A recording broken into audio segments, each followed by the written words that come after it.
Hello दोस्तों, आप सभी का ऑल अबाउट सोशियस में स्वागत है। और ये समाजशास्त्र की कम्पिटिटिव सीरीज है।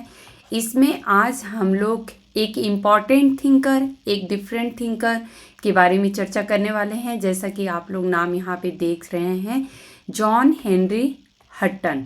इन्हें हट्टन भी कहते हैं, हटन भी कहते हैं, तो आप लोग कंफ्यूज नहीं होइएगा। सिर्फ हटन के नाम से भी हम लोग जानते हैं, या फिर जे.एच. हटन, या फिर इनका कंप्लीट नेम आप लोग यहाँ देख रहे हैं, जॉन हेनरी हटन। इनके बारे में हम लोग जो इन्होंने रेशियल क्लासिफिकेशन दिया है उसी के बारे में ज़्यादा पढ़ते हैं। बाकी इनकी कुछ इम्पॉर्टेंट बुक्स हैं जो कि हम लोगों से बिल्कुल अननोन है, हमें नहीं पता है। तो जब हम लोग अगर समाजशास्त्र में थिंकर्स को पढ़ते हैं तो बेहतर है कि उन्हें डीपली पढ़ लेना चाहिए, ताकि उनके बारे में हर एक बात हमें पता चल जाए। तो चलिए आज हम लोग इनके बारे में समझेंगे कि आखिर में जे.एच. हटन हमारे समाजशास्त्र में इतने ज़्यादा इम्पॉर्टेंट क्यों हो जाते हैं। इन्होंने आखिर में ऐसे कौन से कंट्रीब्यूशन दिए हैं इंडियन सोसाइटी को लेके, और इनकी महत्वपूर्ण पुस्तकें कौन सी हैं। ये कंटेंट जो है वो हिंदी और इंग्लिश दोनों लैंग्वेजेस में है, तो आप लोगों को बिल्कुल परेशान होने की ज़रूरत नहीं है। दोनों लैंग्वेज में कंटेंट यहाँ पे अवेलेबल है। पहले हम लोग हिंदी लैंग्वेज में डिस्कस कर लेंगे, उसके बाद से इंग्लिश में हम लोग इसको समझ लेंगे। ओके, तो चलिए हम लोग प्रारंभ करते हैं। यहाँ पे आप लोग सबसे पहले इनकी इमेज देख सकते हैं जे.एच. हटन की। जॉन हेनरी हटन, इनका अगर जीवन काल की बात करें तो 27 जून 1885 से 23 मई 1968 तक रहा है। यह एक अंग्रेज मूल के मानवविज्ञानी और ब्रिटिश राज के दौरान भारतीय सिविल सेवा, यहाँ पे आप लोगों को ये एक इम्पॉर्टेंट फैक्ट मिल रहा है, ये आईसीएस उस समय कहा जाता था, भारतीय सिविल सेवा में प्रशासक थे। असम में आईसीएस अर्थात भारतीय सिविल सेवा के साथ बिताए गए समय ने उस क्षेत्र की आदिवासी संस्कृतियों में उनकी रुचि को जगाया, जो कि मौलिक महत्व की थी। तो इनका जो मेन समय बीता वो असम में बीता था।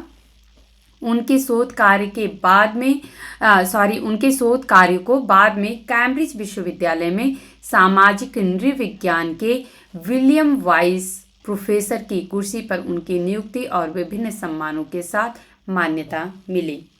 प्रारंभिक जीवन की यदि बात करें तो जॉन हेनरी हटन इंग्लैंड के चर्च के पादरी के बेटे थे।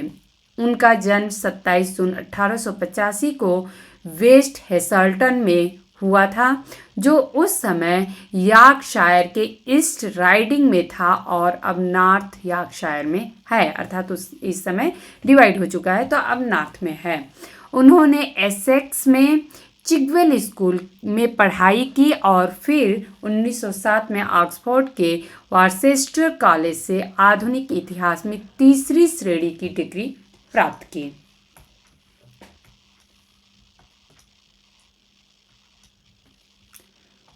आजीविका की बात करते हैं तो हटन 1909 में आईसीएस में शामिल हुए थे।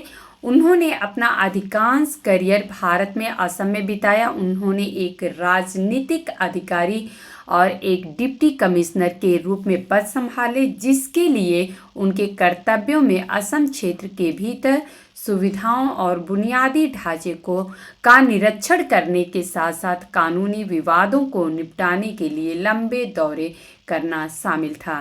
डिप्टी कमिश्नर के रूप में उनकी भूमिका में 1920 में असम के लिए नृवंश विज्ञान के मानक निदेशक की भूमिका भी शामिल की गई। 1929 और 1933 के बीच वे जनगणना आयुक्त थे। तो ये आप लोग ध्यान रखिएगा कि 1929 से लेके 1933 के बीच वो जनगणना आयुक्त थे, और 1931 में इन्होंने जनगणना पे ही एक बुक भी लिखी है जिसको हम लोग डिस्कस करेंगे, जिनके पास भारत की 1931 की जनगणना के आयोजन और उसके बाद की रिपोर्ट को संकलित करने की जिम्मेदारी थी। तो यहाँ पे आप लोगों को इतना समझ में आ गया होगा कि 1931 में जो जनगणना की गई थी उसका जो कार्यभार था या उसकी जो जिम्मेदारी थी वो किसको दी गई थी, तो वो थे जे.एच. हटन। असम में उनकी नियुक्ति से नृविज्ञान में हटन की रुचि बढ़ गई थी। पिट रिवर्स म्यूजियम के हेनरी बालफोर्ड ने उन्हें अपने शोध में प्रोत्साहित किया, जिन्होंने नागा पहाड़ियों में हटन का दौरा किया था। जब हटन वहाँ पे रह रहे थे तो इन्होंने दौरा किया था। हटन ने क्षेत्र की आदिवासी संस्कृति पर कई कार्य प्रकाशित किए, जिनमें मौलिक जो है मुख्यतः जो है वो द अंगामी नागास, ये नागास या फिर नागास भी आप लोग बोल सकते हैं, और द सेमा नागास शामिल हैं। ये इनकी बहुत ही इम्पॉर्टेंट बुक्स हैं जो कि आप लोगों को पता होना चाहिए। अगर ऐसा हो जाए कि क्वेश्चन में पूछ दिया जाए कि अंगामी नागास पे या फिर सेमा नागास पे किसने डीपली अध्ययन किया था, तो इनकी बुक ही है ये दोनों, द अंगामी नागास और द सेमा नागास जो है इस नाम से इन्होंने बुक ही लिखा है, जिसने उन्हें 1921 में ऑक्सफोर्ड विश्वविद्यालय में से डीएससी अर्जित किया। ओके। बाद में भारत सरकार अधिनियम 1935 के निर्माण के बारे में आधिकारिक चर्चा के दौरान हटन ने भारतीय राष्ट्रवादियों के विरोध के बावजूद आदिवासी अल्पसंख्यकों के हितों की रक्षा के लिए कुछ सफलता के साथ काम किया, जिन्हें संदेह था कि यह देश को विभाजित करने की योजना थी। हटन ने पारिवारिक कारणों से 1936 में आईसीएस से इस्तीफा दे दिया, और संभवतः इसलिए भी कि वह अपने शोध को अधिक समय देना चाहते थे। 1937 में उन्होंने कैम्ब्रिज विश्वविद्यालय में सामाजिक नृविज्ञान के विलियम वाइस प्रोफेसर के रूप में टीसी हडसन का स्थान ले लिया, जहां उन्हें सेंट कैथरीन कॉलेज का फेलो भी चुना गया। 1946 में प्रकाशित कास्ट इन इंडिया के लेखन में वे 1931 की जनगणना के प्रभारी के रूप में अपने अनुभवों को आकर्षित करने में सक्षम थे। तो कास्ट इन इंडिया जो बुक है, अभी हम लोग थोड़ा इसको डिटेल में भी समझेंगे, लेकिन कास्ट इन इंडिया जो बुक है इसमें इन्होंने लिखी, तो इन्होंने बुक है जो प्रकाशित हुई है 1946 में हुई है, लेकिन जो 1931 की जनगणना में इन्होंने कार्यभार संभाला था या जनगणना के प्रभारी के रूप में ये दिखाई दिए थे, तो उसकी अपने जो उनके अनुभव रहे इस बुक में उन्होंने इसकी चर्चा की है।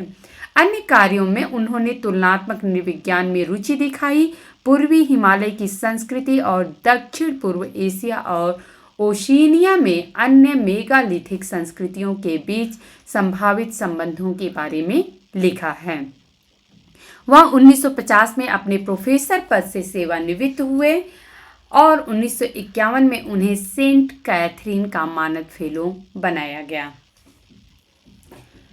सम्मान और विरासत की बात कर लेते हैं तो हट्टन ने 1917 और 1919 के बीच कुकी जनजातीय लोगों के विद्रोह को दबाने में सहायता की थी। तो यहाँ पे एक इम्पॉर्टेंट फैक्ट और आप लोगों को मिल रहा है, और उस काम के लिए उन्हें भारतीय साम्राज्य के आदेश का साथी नियुक्त किया गया। वे 1943 में रैडनरशायर के हाई शेरिफ थे और 1944-45 में royal anthropological institute of great Britain and Ireland अर्थात RAI royal anthropological institute of great Britain and Ireland के अध्यक्ष थे। उन्होंने 1929 में RAI द्वारा प्रदान किया जाने वाला रिवर्स मेमोरियल मेडल और 1932 में रॉयल सोसाइटी ऑफ आर्ट्स का रजत पदक जीता था।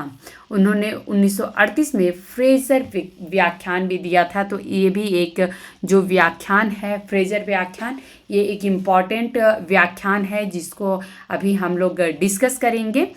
कैथलीन कफ उनके डॉक्टरेट छात्रों में से थी। तो ये एक इम्पॉर्टेंट फैक्ट है जो कि आप लोगों को यहाँ पता चल रहा है। कैथलीन गफ उनके डॉक्टरेट जो PhD किए हुए छात्र थे उनमें से एक थे, और वान फ्यूरर हैमेंडॉर्फ उन लोगों में से एक थे जो उनसे प्रेरित थे। उन्होंने असम में रहते हुए जमा की गई आदिवासी सामग्रियों के लिए अपने संग्रह को पिट रिवर्स म्यूजियम को उधार दिया और बाद में दान कर दिया। यहाँ पे हम लोग सेम कंटेंट को इंग्लिश में देख रहे हैं। John Henry Hutton was an English-born anthropologist and an administrator in the Indian civil service during the period of the British Raj. The period that he spent with the ICS in Assam evoked an interest in tribal culture of that region that was of seminal importance. His research work was recognized subsequently with his appointment to the chair of William Wise Professor of Social Anthropology at the University of Cambridge and with various honors. यहाँ पे आप लोगों को इनकी early life दिख रही है, जो कि जानना ज़रूरी है अगर किसी व्यक्तित्व के बारे में हम लोग या किसी पर्सनालिटी के बारे में हम लोग समझ रहे हैं तो उनका कैसा लाइफ रहा है वो हमें जानना ज़रूरी होता है। हालांकि एग्ज़ाम पॉइंट ऑफ व्यू से हमें इम्पॉर्टेंट नहीं होता है, एग्ज़ाम में नहीं पूछा जाता है कि उनके फादर का नेम क्या था या उन्होंने कहाँ से पढ़ाई की थी, किस स्कूल से पढ़ाई की थी। हालांकि यूनिवर्सिटी कौन सी जुड़ी हुई है उनसे तो ये पूछा जाता है एग्ज़ाम में, बट अगर हम किसी को जब पढ़ रहे हैं डिटेल में तो जानना ज़रूरी होता है। ओके, कैरियर की बात हम लोग कर लेते हैं। Hutton joined the ICS in 1909, spending most of his career in India. In Assam, he held positions as a political officer and as a deputy commissioner, for which his duties included undertaking lengthy tours within the Assam region to inspect facilities and infrastructure as well as to settle legal disputes. तो वहाँ का legal disputes क्या रहता था उसको settle करने के लिए तथा वहाँ पे क्या फैसिलिटीज़ हैं, वहाँ का इंफ्रास्ट्रक्चर क्या है, इसको इंस्पेक्ट करने के लिए वो यहाँ पे लंबे लंबे टाइम के लिए रहते थे। To his role as deputy commissioner was added in 1920 that of honorary director of ethnography for Assam. Between 1929 and 1913, he was census commissioner, having responsibility for organizing the 1931 census of India and compiling the subsequent report on it. Hutton's interest in anthropology was picked by his appointment in Assam. तो जो इनका anthropology में interest आता है जब ये आसाम में थे उसी समय इनके में ये इंटरेस्ट आता है एंथ्रोपोलॉजी से रिलेटेड, जिसे हम निवंश विज्ञान भी कहते हैं। He was encouraged in his researches by Henry Balfour of the Pitts Rivers Museum, who visited Hutton in the Nagas Hills. Okay, Hutton published many work on the tribal culture of the area, including the Seminole, the Angami Nagas. ये आप लोगों को मैं बताई इनका work रहा है, एक इम्पॉर्टेंट वर्क रहा है, and the Sema Nagas which earned him as DSc from the University of Oxford in 1921. Later, during official discussions about the formulation of the Government of India Act 1935, Hutton worked with some success to protect the interests of tribal minorities despite opposition from Indian nationalists who suspected that it was a scheme intended to divide the country. तो जो कुछ nationalist थे, Indian nationalist थे, उनको ऐसा लगा कि जो हटन है वो कंट्री को डिवाइड करने के कुछ ऐसे स्कीम ला रहे हैं। Hutton resigned from the ICS in 1936 for family reasons and possibly also because he wanted to devote major time to his research. In 1937, he succeeded T.C. Hudson as William Wise Professor of Social Anthropology at Cambridge University, where he was also elected a Fellow of St. Catherine's College. In writing Caste in India, very important book published in 1946, he was able to draw on his experiences in charge of the 1931 census. In other work, he demonstrated an interest in comparative anthropology, writing of possible links between the culture of the Eastern Himalayas and other megalithic cultures in Southeast Asia and in Oceania. He retired from his professorship in 1950s and was made an honorary fellow of St. Catherine's in 1951. Honours and legacy की बात करें तो Hutton had assisted in quelling a rebellion by the Kuki tribal people between 1970 and 1990 and was appointed as companion of the Order of Indian Empire for that work. He was High Sheriff of Randnorshire in 1943 and President of the Royal Anthropological Institute of Great Britain and Ireland in 1944 to 1945. He had won the Reverse Memorial Medal awarded by the RAI अर्थात Royal Anthropological Institute in 1929 and the Silver Medal of the Royal Society of Arts in 1932. He gave the Fraser Lecture in 1938. Kathleen Goff was among his doctoral students and Von Hammendorf was among those who were inspired by him. He loaned to the Pitt Rivers Museum and later donated his collection of tribal materials accumulated while in Assam. इनकी अब हम लोग कुछ important books देख लेते हैं. ये बहुत ज़्यादा इम्पॉर्टेंट है क्योंकि हम लोग जब भी हटन को पढ़े हैं तो बस हम लोग इसी के लिए पढ़ें कि इन्होंने जो रेशियल क्लासिफिकेशन दिया है वो कौन कौन सा है, तो बस उतना ही हम लोग हटन को पढ़ते हैं. लेकिन इनकी इम्पॉर्टेंट बुक्स कौन सी रही हैं, इन्होंने किस क्षेत्र में भारत के अध्ययन किया है या किस जो जनजातीय समूह हैं उन पे अध्ययन किया है, ये हम लोगों को बहुत ज़्यादा नहीं पता है. तो आज हम लोग जो डिस्कस कर रहे हैं इसमें हम लोगों को ये समझ में आ रहा है कि हटन का कंट्रीब्यूशन कितना मेजर रहा है इंडियन सोसाइटी में. यहाँ पे इनकी जो मोस्ट इम्पॉर्टेंट बुक है वो आप लोग देख सकते हैं, द सेमा नागाज करके है. तो बुक कवर आप हटन्स द सेमा नागाज 1921, ये इनकी एक्चुअल जो फ्रंट पेज कवर है वो आप लोगों को यहाँ पे दिख रहा है. The Angami Nagas with some notes of neighbouring tribes, ये 1921 में ये भी पब्लिश हुआ है. ओके, सेमा नागाज आप लोग देख ही लिए 1921. द लोथा करके नागाज हैं, the Lotha Nagas with an introduction and supplementary notes, ये जो है ये लिखा गया है जॉन फिलिप मिल्स के द्वारा. इंट्रोडक्शन एंड सप्लीमेंट्री नोट्स जो है वो हटन के द्वारा प्रोड्यूस किया गया था. ओके, द आओ नागाज करके है, ये भी एक इम्पॉर्टेंट बुक है, आप लोग बिल्कुल कंफ्यूज नहीं होइएगा. Written by John Philip Mills, supplementary notes and bibliography by Hutton है. Okay, census of India very very important book 1933 और a primitive philosophy of life the Frazer lecture 1938. तो यहाँ पे आप लोग देख सकते हैं कि दो अ प्रिमिटिव फिलॉसफी ऑफ लाइफ के नाम से जो फ्रेजर लेक्चर है इन्होंने दिया था वो अ प्रिमिटिव फिलॉसफी ऑफ लाइफ के नाम से है, the Frazer lecture 1938. Okay, very very important book इनकी. कास्ट इन इंडिया, ये एग्ज़ाम में आई थिंक बहुत बार पूछी भी गई है.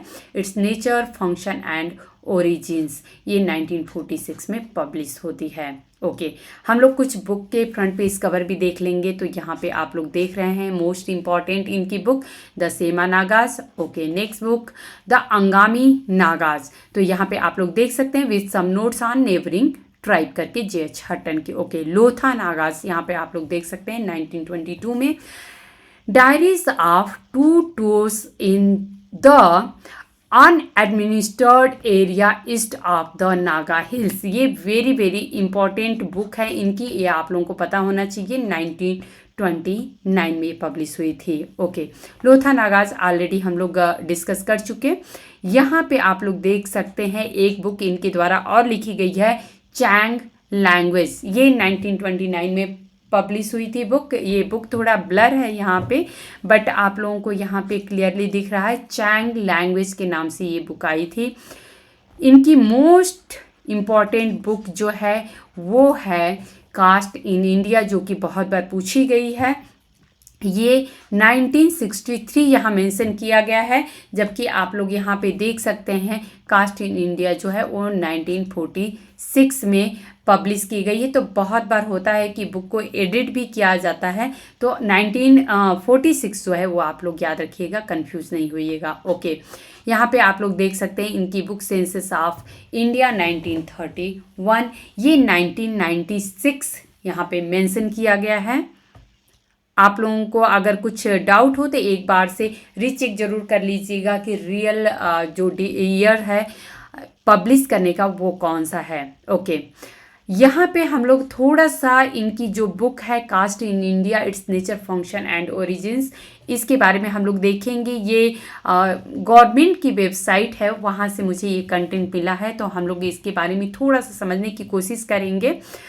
यहाँ पे आप लोग देख सकते हैं कीवर्ड में जो आता है history of caste system in India है, और पब्लिश जो है वो ऑक्सफोर्ड यूनिवर्सिटी के द्वारा किया गया है। डिस्क्रिप्शन में हम लोग देखेंगे, the book by J.H. Hutton is a detailed presentation of caste in India. The book consists of 4 parts and 12 chapters.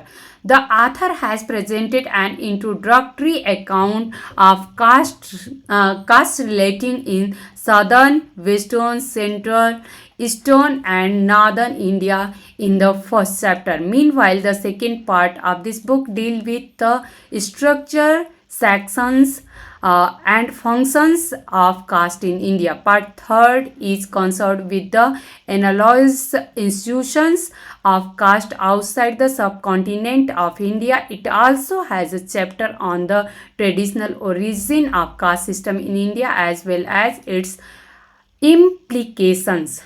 This work on caste by Hutton provide a clear understanding of the caste system and the several factors behind its emergence. तो यहाँ पे आप लोग देख सकते हैं sources क्या हैं। ये सेंट्रल सेक्रेटेरिएट लाइब्रेरी से हमें कंटेंट मिला हुआ है। ओके, यहाँ पे एक इम्पॉर्टेंट फैक्ट जो कि हम लोग बार बार पढ़ते हैं और एग्ज़ाम में पूछा जाता है, वो यहाँ पे मैंने मेंशन किया है। Doctor J.H. Hutton, the Indian census commissioner, classified the racial element in India into 6 distinct strands in 1933 article in nature. तो यहाँ पे 6 पार्ट्स में बार बार यही पूछा जाता है कि हटन ने कितने प्रकार के इन्होंने क्लासिफाइड किए हैं, तो 6 है, और ये 6 कौन से हैं इसमें से भी कभी कभी 4 ऑप्शन में दे दिया जाता है, पूछा जाता है कि इसमें कौन सा है कौन सा नहीं है। तो नेग्रिटो है, ये इसमें एंडमोनीज आते हैं जो कि सब स्ट्रैटम में आते हैं। उसके बाद से आप लोग देखेंगे ऑस्ट्रोलाइड होते हैं, ऑस्ट्रो एशियाटिक स्पीकिंग पीपल्स होते हैं, द्रविडियन स्पीकिंग पीपल्स हैं, आर्यन स्पीकिंग स्टॉक है और अल्पाइन स्पीकिंग स्टॉक है। तो ये 6 प्रकार के J.H. हटन ने क्लासिफाइड किया था, जो रेशियल बेस पे इन्होंने क्लासिफाइड किया था। तो दोस्तों आज हम लोग जॉन हेनरी हटन या फिर जिन्हें हम लोग J.H. हटन के नाम से जानते हैं, इनके बारे में कंप्लीट एक डिटेल जो था वो हम लोग डिस्कस किए। और आई होप कि J.H. हटन से यदि कोई भी क्वेश्चन आएगा तो इससे बाहर तो नहीं आने वाला है। हम लोग ऑलमोस्ट इनके जो भी कंट्रीब्यूशन रहे हैं, मेजर जो बुक्स हैं, वो सभी हम लोग डिस्कस किए हैं। और आई होप कि आप लोगों के जो भी आने वाले एग्ज़ाम्स हैं उसके लिए आज का लेक्चर जो है वो काफ़ी हेल्पफुल होगा। और दोस्तों यदि आप लोगों को मेरे पढ़ाने का तरीका पसंद आता है तो आप लोग कमेंट करके हमें ज़रूर बताया करिए, लाइक किया करिए, अपने दोस्तों में शेयर किया करिए। धन्यवाद।